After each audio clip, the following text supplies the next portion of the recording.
Hello, everyone. Okay, today we were talking about free speech, specifically within the context of my CAS 475 class, which is Studies in Public Address. It's a senior level course, and what it does is that the first 2-3 weeks we talk about some free speech cases within the U.S. Constitution of the United States of America, and then we cover, for the rest of the semester, for most of the semester, we cover about 40 important historical speeches. So it kind of operates as a survey course where we start in antiquity with Socrates, Plato's Apology, Cicero.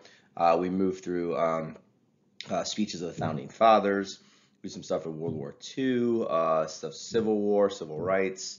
We have some stuff on women's suffrage. We do some revolutionary speeches from around the globe. That's how this whole class works. I have lots of videos. I'll post some links in the comment section on John Stuart Mill and why free speech is important as a social endeavor as opposed to just a legal one.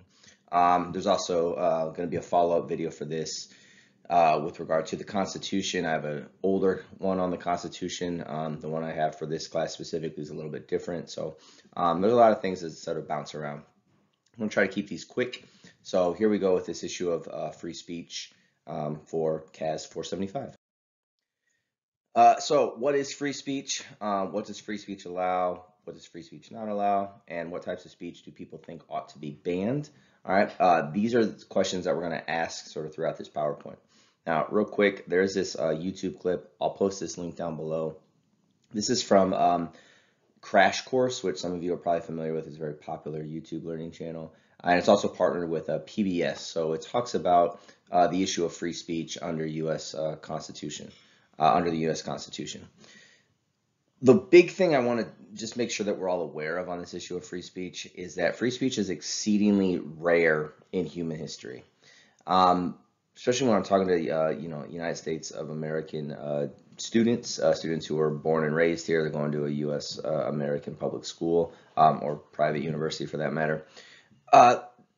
They sometimes I don't think they recognize how rare free speech is. Not only throughout the world today, but also throughout the world, throughout history. Free speech is not a given, right? Throughout most of history, and in plenty of places around the world today, people come together, they form some sort of government to, structure their communities, their civilization within, and the people at the top usually say, okay, cool, we'll be in charge, but don't say anything awful about us. And so stifling free speech is the norm, right? Free speech is actually the exception. So anytime people want to go around, they start, students, the United States of American students want to start talking about ways to curb free speech. I don't think they fully recognize that sort of the, not entirely absolute, but for the sake of argument's sake, sort of absolute free speech that the United States of America has. I don't think they realize how rare that is, and that the curbing of speech, or the not allowing of certain types of speech, is actually pretty normal throughout the world. A couple of sort of modern day cases, you can go ahead and Google this. A lot of these are well documented in the news. All right, these aren't sort of like fringe cases, but a lot of them are in the news of various comedians in the last couple of years getting in trouble for violating certain speech codes within their countries, specifically telling jokes about people in positions of power in their country. So whether or not it's government officials or whether or not it's people within the monarchy. A couple cases you could look up is there's a comedian who recently faced some jail time for telling jokes in India. There was one recently in Scotland. Canada and Brazil are the four newer ones that come to mind.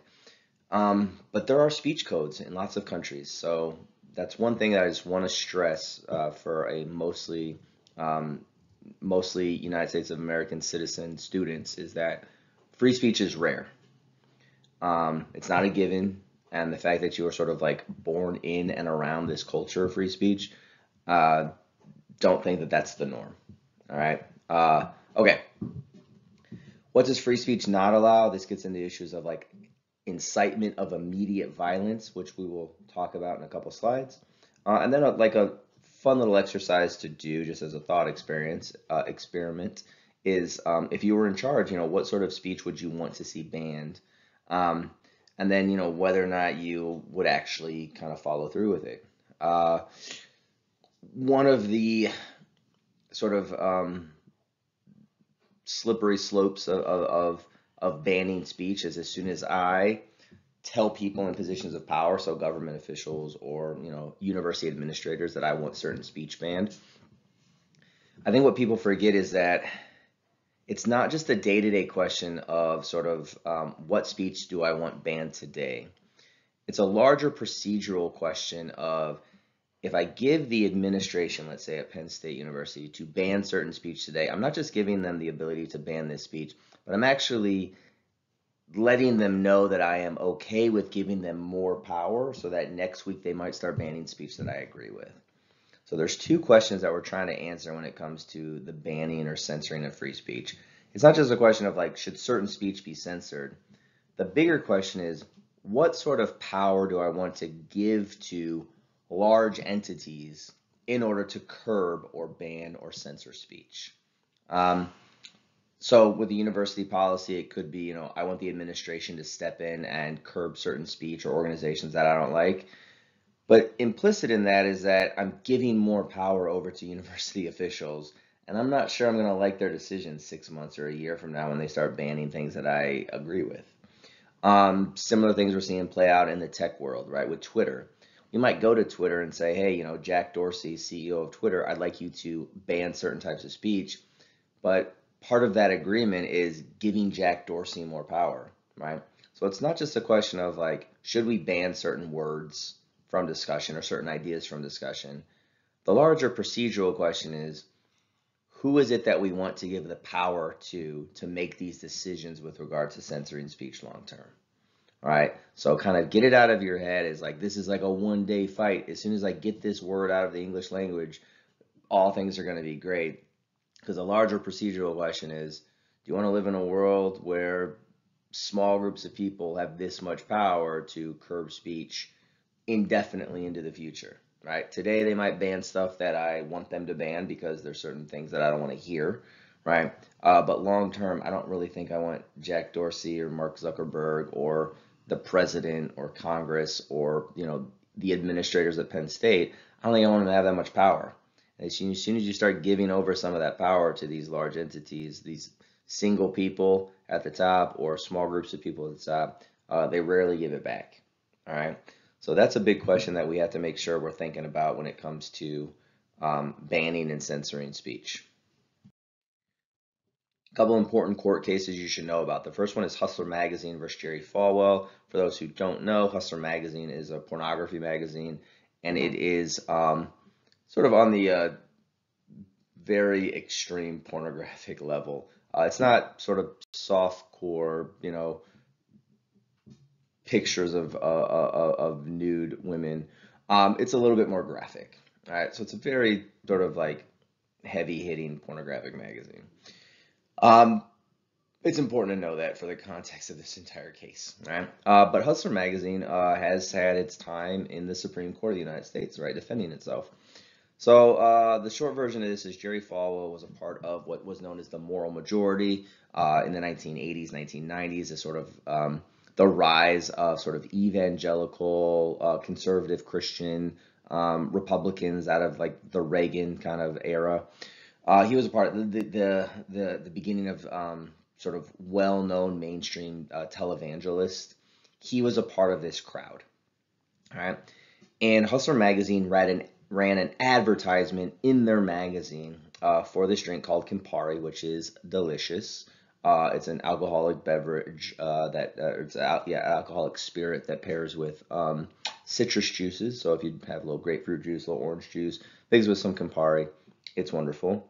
So they were known for taking out advertisements in Hustler Magazine, and they would write these obviously satirical interviews with public figures, politicians, celebrities, Jerry Falwell. In this particular one, they're all titled the same, right? It's like so and so celebrity talks about his first time, right? That's sort of the whole that's the whole model of this Campari thing. It's everybody's talking about their first time, right? So Jerry Falwell, they do a profile on him in this sort of satirical way. And he talks about how he lost his, basically it's like, I lost my virginity to my mom in an outhouse in Virginia, right? Obviously graphic, not very polite, clearly satirical, satirical in Hustler magazine, right? And Campari and Hustler magazine had a pattern of doing this exact advertisement for public figures, right? So it's a known verity. Jerry Falwell sues for $150,000 for libel. So libel and slander. A publication says things that are false, and they know what they said was false, right? So libel laws are they're actually very difficult in the United States because it's a two-pronged test. So first and foremost, the publication has to say something that's false.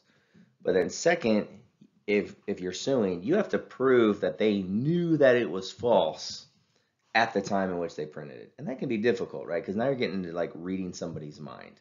So there's plenty of times, like the New York Times, for instance, publishes something that is false, but a journalist can just come back and say, like, look, I went with my sources and maybe we issue a retraction. We didn't really know it was false at the time. We had it on good information. And, see, it's really hard to sue somebody for libel and slander cases because they can just say, well, I thought that it was true at the time. I didn't knowingly say sell you false information. But Jerry Falwell, he sues for $150,000 for libel. He says that it's false, it's knowingly false. This has hurt his reputation, and he has emotional distress. He actually won the original case at a lower court. So a lower court said, yeah, Hustler magazine, you can't run these parody advertisements from Campari. Jerry Falwell, you win a lot of money. Hustler appeals this decision to the Supreme Court, and this is what's pretty incredible. The Supreme Court sides with Hustler magazine 9-0. The Supreme Court, in a unanimous decision, says Hustler magazine is allowed to publish this advertisement, and it is protected by the First Amendment. So if you kind of look down the line here, you kind of do this like counterfactual of like, what would have happened if Falwell won the case? Well, part of what would have happened is things like Saturday Night Live, right? And lots of comedians from here on, from the time Hustler magazine publishes till 2021, they would have been in a bit of a predicament, right? Because plenty of people do, parodies of celebrities and politicians on Saturday Night Live, right? If Saturday Night Live is considered a publisher and they're knowingly doing this parody of a person with false information, if Falwell wins this case, it might be up for grabs with regard to what comedians are allowed to say, what jokes are allowed to be written, what's allowed to be sketched out on Saturday Night Live. All right. So the Supreme Court upholds the First Amendment and says, look, it's a parody, it's satirical, and it's obviously so, right? No, there's not an audience, there's not a person reading this who would think that this is true, right? And therefore, you're a public figure where, people are allowed to publish satire about you, right? So this is a big sort of win for the First Amendment in U.S. Supreme Court history.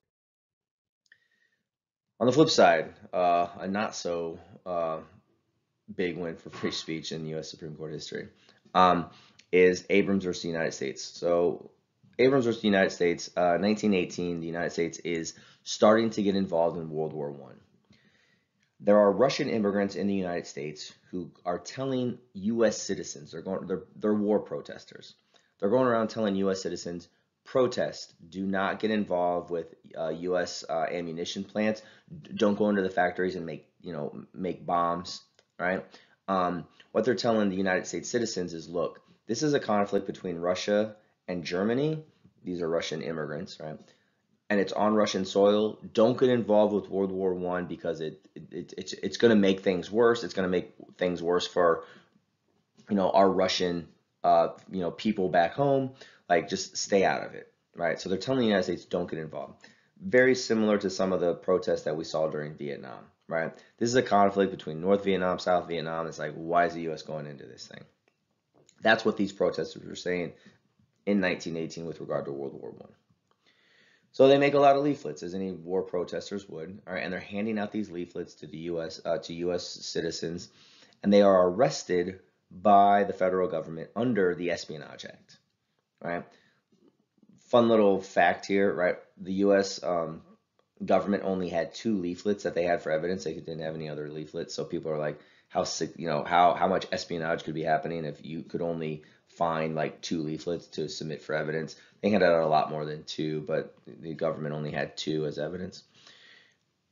So the question in front of the Supreme Court becomes, once the Espionage Act, let's start here. The Espionage Act is saying, like, once the United States government is getting involved with a war, United States citizens who are somehow impeding progress for the U.S. to be successful in that war can be tried under the Espionage Act. Like, not only am I inhibiting the United States government ability to get involved with war, but my actions are actually putting lives in danger, right? I'm actually slowing down the progress because I'm telling, if I'm telling a bunch of people don't go to the factories and make ammunition for guns, then the soldiers out on the field, they might not have enough bullets, and that's going to put lives in danger, right? So that's how you get charged on the Espionage Act. If you are not just protesting war, but inhibiting the American soldiers' ability to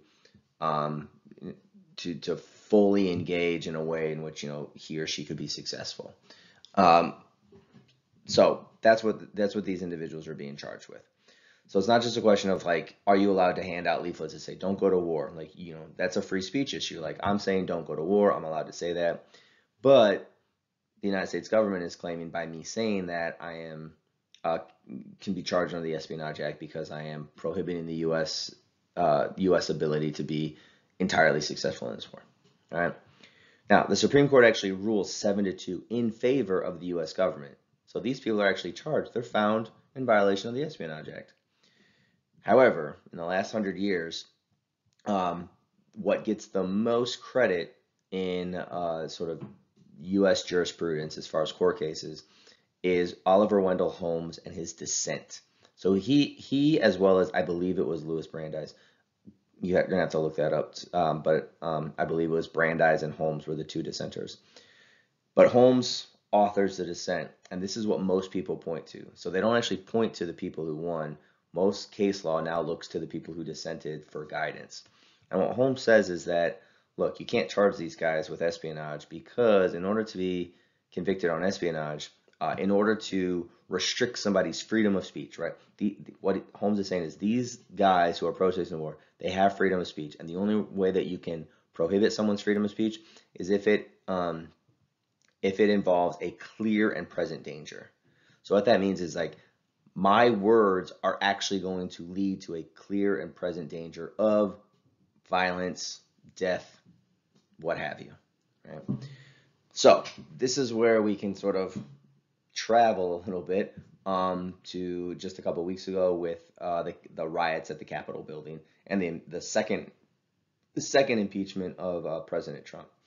So this is what's going to become an interesting question in the Senate hearing that is supposed to start happening sometime in February, which is a whole other question as to whether or not a private citizen, which is what Donald Trump is now, whether or not a private citizen can be impeached. That's a whole other legal question. But the interesting question with regard to Oliver Wendell Holmes' idea here of clear and present danger is Donald Trump was impeached for incitement of the incitement that led to these riots at the Capitol building a couple weeks ago. And what people are asking is, were his words specific with regard to causing the violence that happened, right? And what will probably save Trump, at least in the legal classrooms, because the majority of lawyers who have come out, I'm not talking about TV lawyers, I'm talking about lawyers that, are just kind of, in their offices, all of them are saying, like, legally speaking, there's no way that Donald Trump's speech on that day, his speech on that day was protected by the First Amendment. And the words that kind of save him a little bit in the free speech realms of the world is that he says, go to the Capitol and protest. And you're like, okay, he's giving specific direction. That can get a little dicey. But then he follows up with like, go to the Capitol and protest peacefully and patriotically. So now, because because Trump adds on this, like, go and protest peacefully, that's probably going to save him with regard to this very fine line of what's the difference between fully protected free speech and speech that leads to clear and present danger. So Holmes makes this very, very clear, distinct line for what free speech is, and this is why the United States has much broader protection of free speech than most of the world today, as well as most of human history. Clear and present danger could work as follows, right?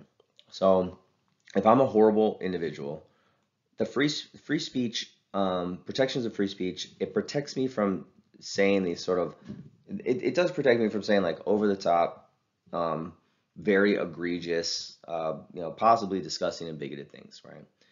So if I'm a person who wants, if I get in front of a crowd and I say something to the effect of like, I don't like all of, these types of people, and the world would be better if all these certain types of people were dead, right? The U.S. law holds that that is protected speech because it's so broad and it's so general that it doesn't give the audience members specific direction and cause to go and commit violent acts immediately. Right? I'm not giving directions to people, right? I'm not pointing people in a direction and saying, go and do it now at this date and this time. So if I just say like, I don't like certain types of people and the world would be better if all these individuals were dead or wiped off the face of the planet, U.S. law holds that that's actually protected speech. What's not protected, and this is where Holmes gets specific with his clear and present danger.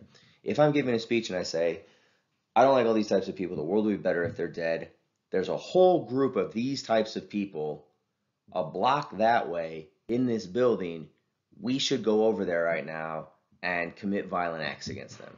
That's not protected speech, all right? Because I'm giving specific details about where to go and what time to go and what specific people I want to see harmed, all right? So as soon as you cross that line into specific directions directed at a specific person, not a group of people, but a specific person, Holmes says, that's clear and present danger. That speech isn't protected. But to just generally say, right, in this case of Abrams versus the United States, don't support the war efforts. Holmes is like, that's protected, right? People are allowed to protest the war, right? That's not this espionage act of like someone going out there and saying, we're going to overthrow the U.S. government so that war can no longer be perpetuated on its behalf in the year 1918, right? That's a different statement than, generally speaking, I don't like war and I don't think anybody else should participate in World War I. All right? Clear and present danger means you have to be specific. All right? Couple quick, some instances of flag burning. These two cases are not exactly the same, so I don't want to give that impression, but they do raise some interesting questions. So what flag can you burn? Technically, you can burn both of them, all right? So there have been people in the past, and this is a recent article of Donald Trump after he was elected in 2016, where he says that he would like to see amendment to ban flag burning. Many people have wanted to introduce some sort of law that says you can't burn the American flag. Every single, judicial person has said, no, that's protected speech, all right? You can burn the flag as much as you want. Now, you might not. You might not want people to burn the flag. You might not like it when people burn the flag, but you're allowed to. All right. When people burn a flag, an American flag or otherwise, if they do get in trouble for it, they get arrested for it, it usually falls under a couple weird pretense. They don't get charged with any sort of speech issue, with a weird little loophole that might be a speech issue. We'll talk about over here on the pride flag. But they'll get in trouble for things like vandalism of property that's not theirs, right? So if I have an American flag on my house, you can't take my flag and then burn it, right? Because now you're destroying my property. Or you get charged with some sort of like careless arson situation, right? You're burning something in an area that's like unsafe, right? So if you have a big bonfire in the middle of Broadway in New York City, that's going to be a problem. You're not going to get in trouble for what you burned, but you might get in trouble for like the time and place and how you burned it, without permits. That's how sometimes people get in trouble for these various violations of flag burning. So as long as it's your flag, right, you do it. The same would be true of books. Like, are you allowed to burn books? Yeah. Do I want you to burn books? No. You're allowed to, right? You can't go into Barnes and Noble and say, I don't like all these books. Take all these books out of Barnes and Noble, throw them on the floor, and start a fire, right? Now, you could if you go and pay for all of them, which would probably defeat your purpose with regard to, supporting authors that you disagree with. But if they're your books, you can burn the books. Now, this case is interesting, right? And there's a lot of details about it. You can check it out. But last December of 2019, there was a man in Iowa who ended up getting, I believe it was 15 years. I think this was scaled back to 15 years for burning LGBT pride rainbow flag. All right. Now, there's a couple things in here where you're like, yeah, it's obvious, right? So one, he like stole the flag, so it wasn't his flag. And then another charge that came up was this issue of arson. So, it was sort of like unsafe burning of an object, sort of like in a public area, right? So it's like, okay, the one that gets a little bit dicey is this question of hateful harassment. So the reason that gets a little bit dicey is because if we take the American flag example, you're probably not burning the American flag because you have a lot of deep love for America or people who support America in general, right? So you get this question of like, some people might do it as protest, some people are probably doing it because of hate, because they're hateful. You get this question of like harassment, so maybe a group of individuals goes in front of like a VFW, right? Veterans of Foreign Wars. You go in front of a bunch of veterans and say, "I don't like what you're doing and standing for," and you burn an American flag in front of them. That's probably harassing to an extent, but again, that's protected speech. So this gets a little bit dicey with regard to whether or not you're allowed to make a very hateful statement in front of a group of individuals who you might not like, as this individual clearly didn't like. He said in his deposition such, he said, I burned this gay pride flag because I don't like people who are gay. So you get in this question of, can you be charged for hateful speech, right, or hateful harassment, right, which is, harassment is like very interesting word that we use that sometimes encompasses an excessive amount of bad speech or unwanted speech. So that becomes this very interesting issue. So should this individual should he have been arrested for stealing property, vandalism, and sort of like unsafe, arson in sort of like a public area? Like, yeah, those are pretty well established codes that seem reasonable. When you get into questions of, making a statement that is hateful against another group of individuals, whether or not that's legal or illegal, that becomes a dicey, interesting First Amendment issue. All right. All right. Continue on this idea of hate speech. Hate speech is one of those things where I think if you just sort of generally ask people, like, do you think hate speech should be banned? Most people are going to raise their hand and say, yeah, we don't want hate speech. The question isn't whether or not people agree or disagree with hate speech. The question is always like, okay, can you show me, can you write up a law where this law could be applied evenly and equally, and where the average citizen can interpret the law? So I know that I'm violating the law before I actually violate the law. That's always a problem with hate speech legislation. It's not a question of like whether or not people like, no, I support people saying hate speech. Don't make a law against hate speech because I want to go around and say hateful things. Nobody really argues that.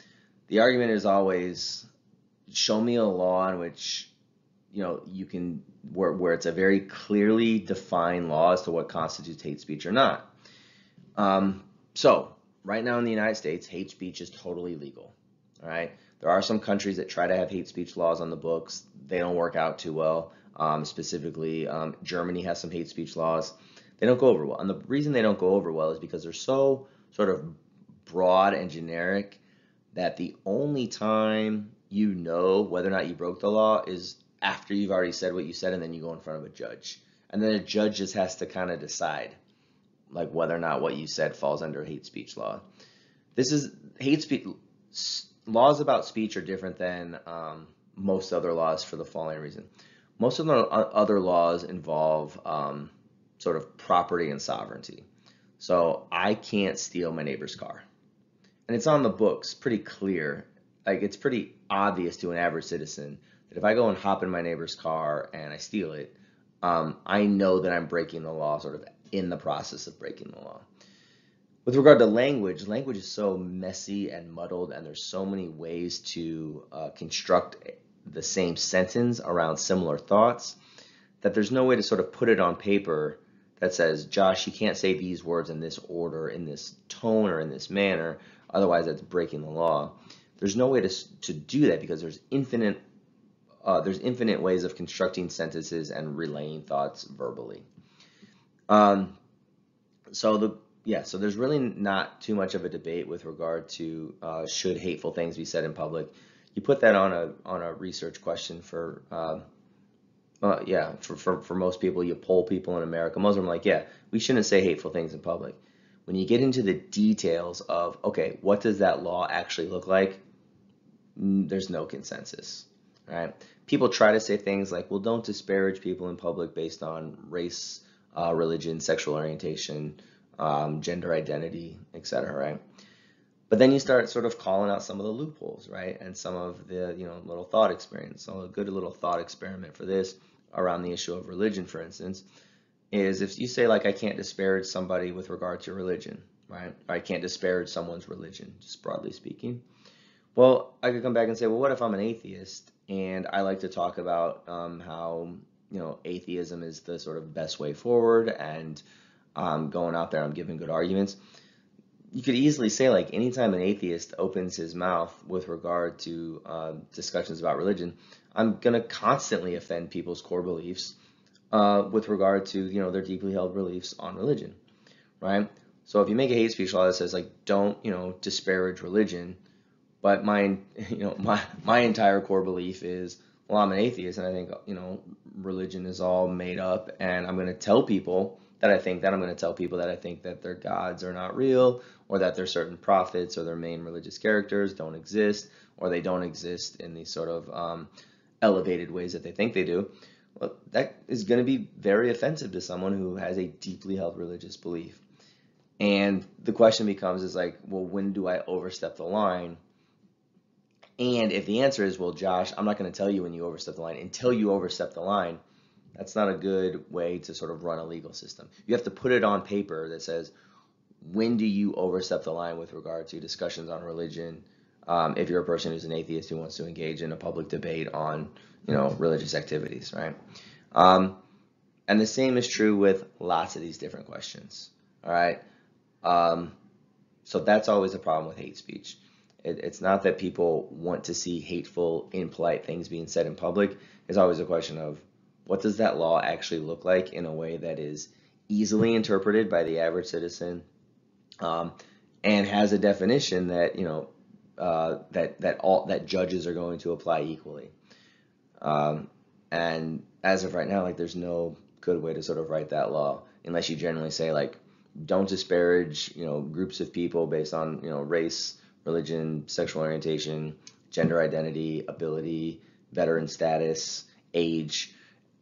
Kind of broadly do that, well, you're going to cross, like, everybody's going to cross the line at some point. And then if we kind of go back a couple slides, we're also going to get into the question of comedy, right? And so when I made some of those remarks earlier about, there's been instances where Canadian comics, Scottish comics, Brazilian comics, and Indian comics have said things that have got them fined or put into jail.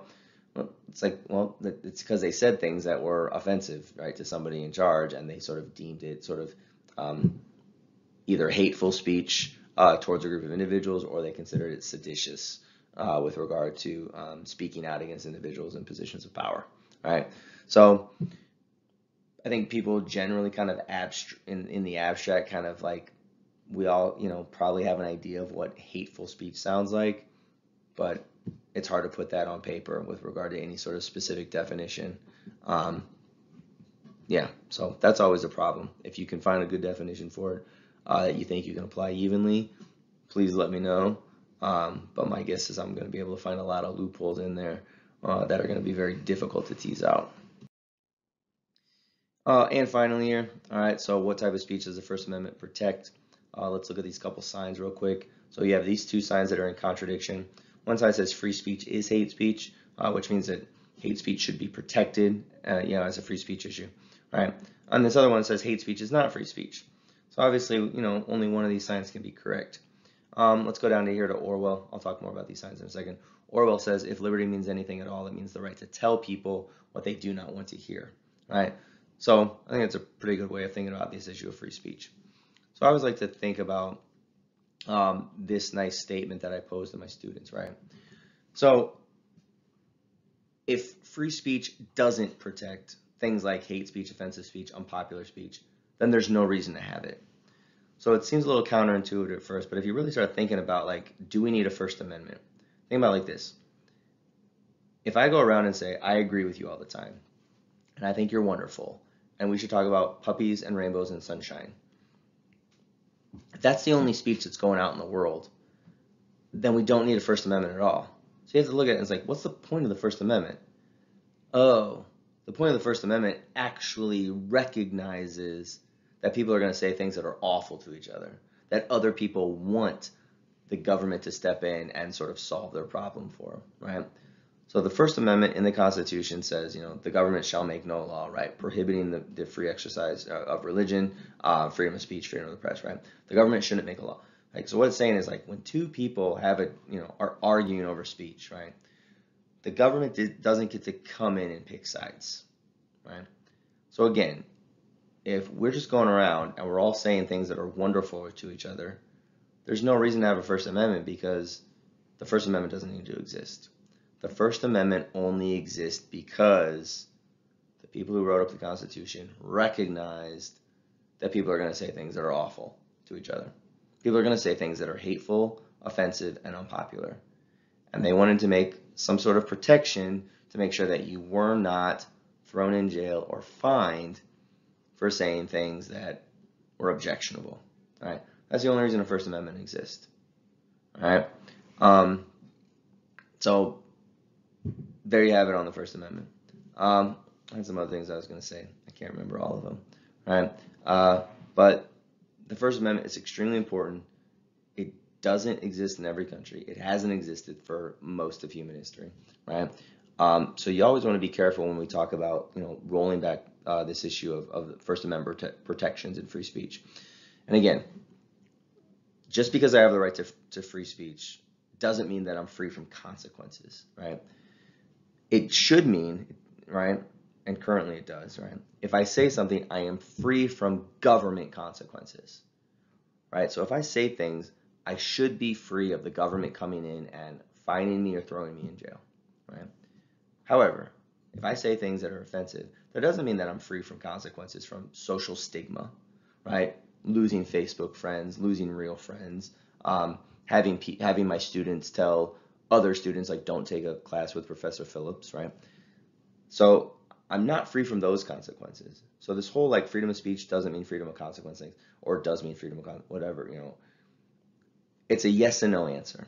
Freedom of speech should mean, and does mean currently, that I am free from government consequences. Freedom of speech does not mean that I am free from social consequences, right?